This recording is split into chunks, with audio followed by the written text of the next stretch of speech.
1, 2, 3, 4, 1, 2, 3, 4.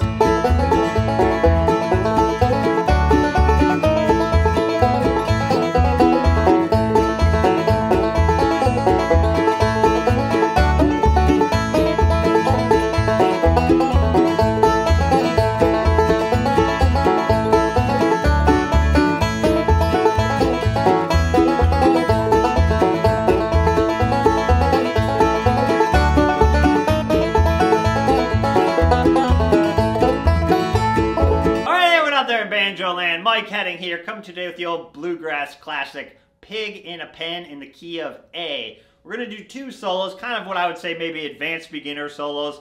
I think if you've got some of the basic Scruggs, rolls, and licks down, you can definitely get this one. So this song was made famous by Flat and Scruggs. They had a great version. Old and in the Way had obviously a classic version that turned a lot of people onto Bluegrass. So this is definitely a good one to know. Whether you're in a Bluegrass jam or around a campfire, it's got some fun lyrics as well, so it's a really good one to play. All right, enough talking. Let's start breaking down Pig in a Pen in the key of A. Here we go. All right, so let's start breaking down this first solo to Pig in the Pen. So what's nice about this song is that the whole melody is actually only 9 measures long, and then it repeats. So the solo plays that 9 measure segment twice. But what's nice about that is if you want to just practice backup or loop a small section of the song, this is a good song to do that because the form of the whole song is actually pretty short. So let's play the first 9 measures again. That'll be like the whole melody, and then we'll start breaking it down. Here we go. 1, 2, 3.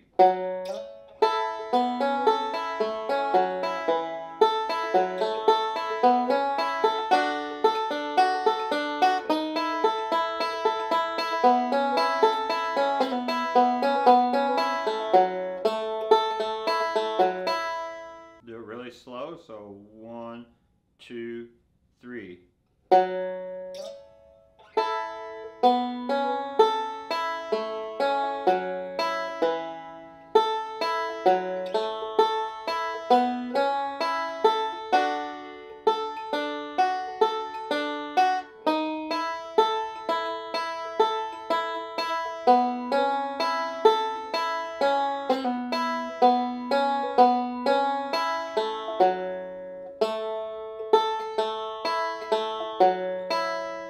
One time a little faster.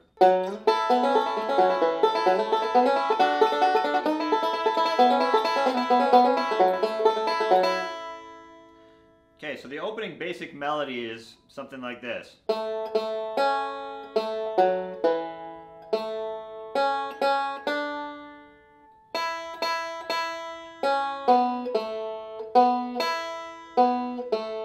of like that, right? So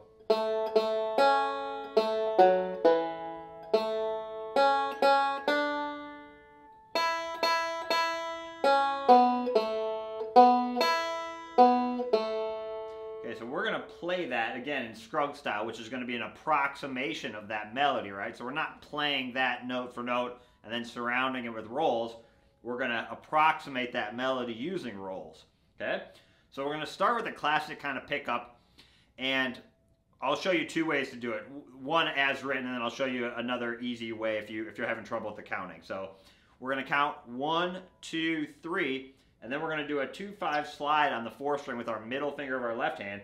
And the key about this is you just can't do it too fast. It's a quarter note slide. So instead of like 4 and like that, we're going to go 1, 2, 3, 4, 1. So 4, 1, and then you're going to pinch the outside strings on 2.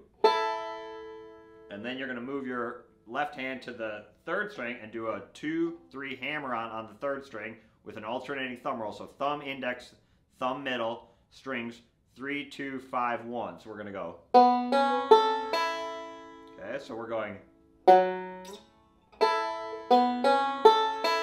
Can't loop it, but you can count 1, 2, 3, 4, 1, 2, 3, and 4, and 1, 2, 3. And if you're having trouble counting those first 3 beats just as rest, what you can do is you can do a thumb on the 3rd string, and then pinch the outside strings, and then hit the 3rd string again, and then play that lick. So those will be your 3 beats. You could go. Here, that's a 1, 2, 3. again, that's like an easier way just to help you set the rhythm a little bit earlier. And that way you could loop it. So let's just loop that for practice. Just because, again, that's good timing practice. It's easy to slide too fast when you're a beginner if you get excited. So it's good practice. Again, get enough of that first note. Hear how I'm really letting that first note ring out. So here we go. We have...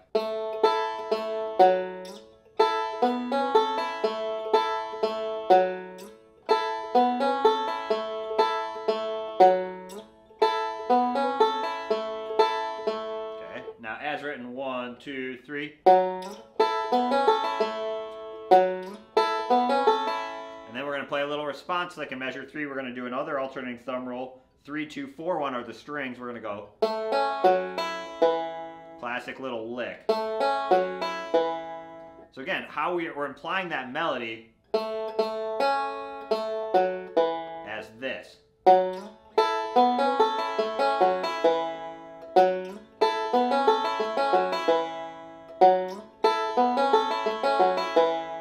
Kind of accenting my thumb in measure 3.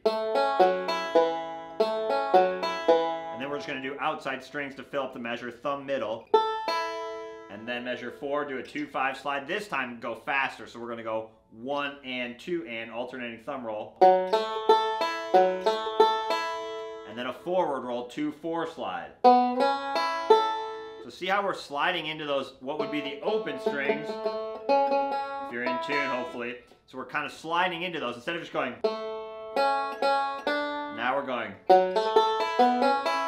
And then slide into your C. So I'm just going to do a 2-finger C, and then you're going to pinch index and middle strings 2 and 1. Okay, so let's break that down. So again, we have.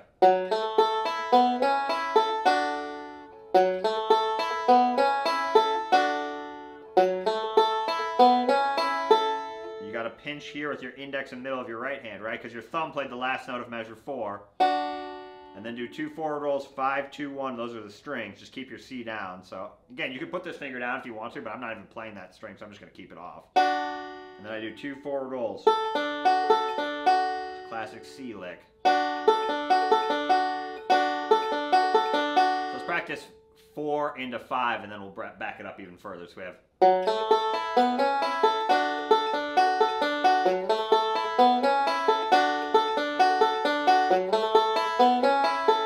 This a quarter note, so it's 1, 2, and 3, and 4, and. Don't rush through that.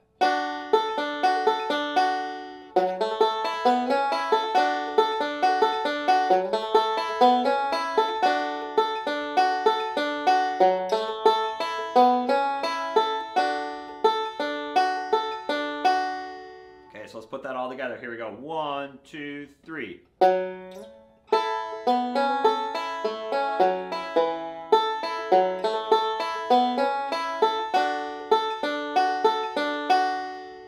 Measure 6, this is like our little response melody. Quick slide your index finger up to the 2nd fret on the 2nd string, so just move it up 1 fret, and you're going to do a 2-3 hammer on.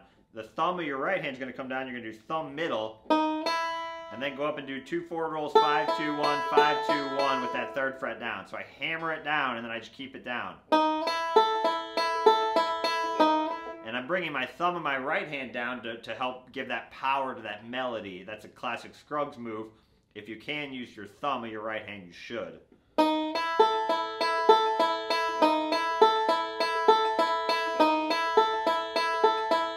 Same thing there. It's an 8th note hammer on, but it's easy to rush through that. You don't want to hear this. It's more. You need a little bit of that first reference note. That's hard. Like I said, that's hard when you're a beginner. It's easy to just get excited and just hammer on. You know, you let that first note ring out a little bit. And then same thing in measure 7, just move down to the 3rd string. We're going to do a 2-3 hammer on the 3rd string with a forward reverse roll. And then a 3-2 pull off. Classic bluegrass lick.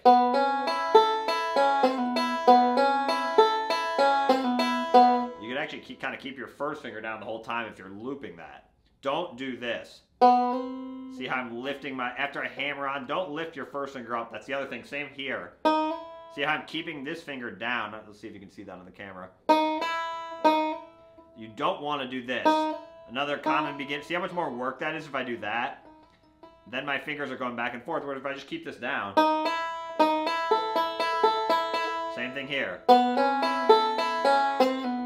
I'm actually, when I do that pull off, that finger needs to stay down. So right, if I lift it up, then I just have to put it back down. I'm just creating more work. And then I can actually keep it down into measure 8, and I'm going to do this lick. Back to open in measure 9. So a cool little D lick. I'll show you as written again, and I'll show you an easier way if you're having trouble with it. So as written, you just keep this first finger down from measure 7, right? So that's like a 1-finger D, and I'm going to go thumb, index, 3rd string, 2nd string. And then that hammer on with the forward roll back to open, index finger of your right hand, and then thumb of your right hand, 2nd fret of your left, 2nd fret on the 4th string with your middle finger of your left hand. Right? Probably easier to play than explain. So it's just. And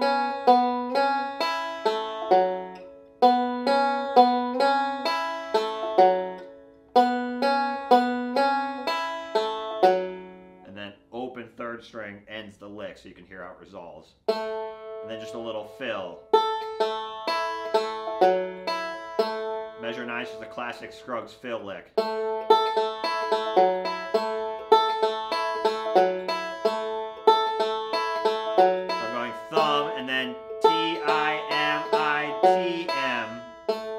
You can see the right hand listed below the tab if you need to.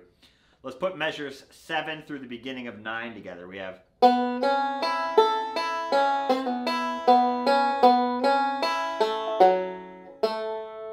little faster.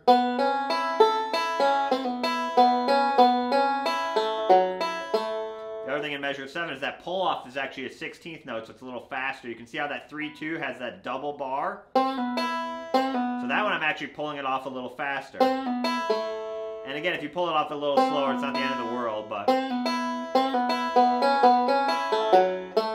that's good practice, again, to get those timing of those pull-offs, right? Right, so that's the first, basically half of the first solo, but right at measure 10, the melody repeats. So if you wanted to, you could just play measures 1 through 9 twice as a full solo. I'll give you some variations, right? But again, if you want to just keep it simple, maybe you're practicing memorizing a tab. You know, you could just play measures 1 through 9, try and memorize that, and just play it over and over again. That'd be 2 times through. That would be a full solo. In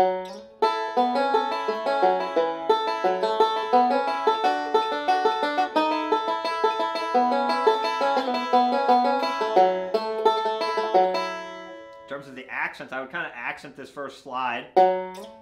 Accent, accent, accent, accent, right? So then I'd accent these slides, accent this pinch, and then accent, accent, accent, accent, accent, accent, accent. So that D lick is a good one to practice your accents.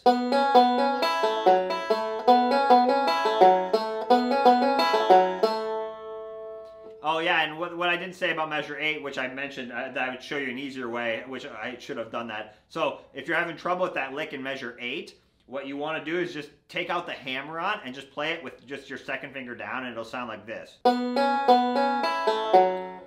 it'll work just as fine, as good. The other thing I might do, again, that you might see that like a lick like that is with a little middle finger open 1st string at the end.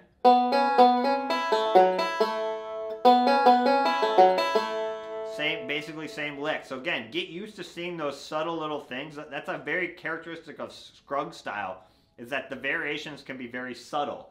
So measure 8 might be played 3 or 4 different ways by just doing that hammer on, or adding that extra middle finger at the end, right? So it's all subtle variations. You're not reinventing the wheel a lot of times in Scruggs style. You're playing a very subtle variation.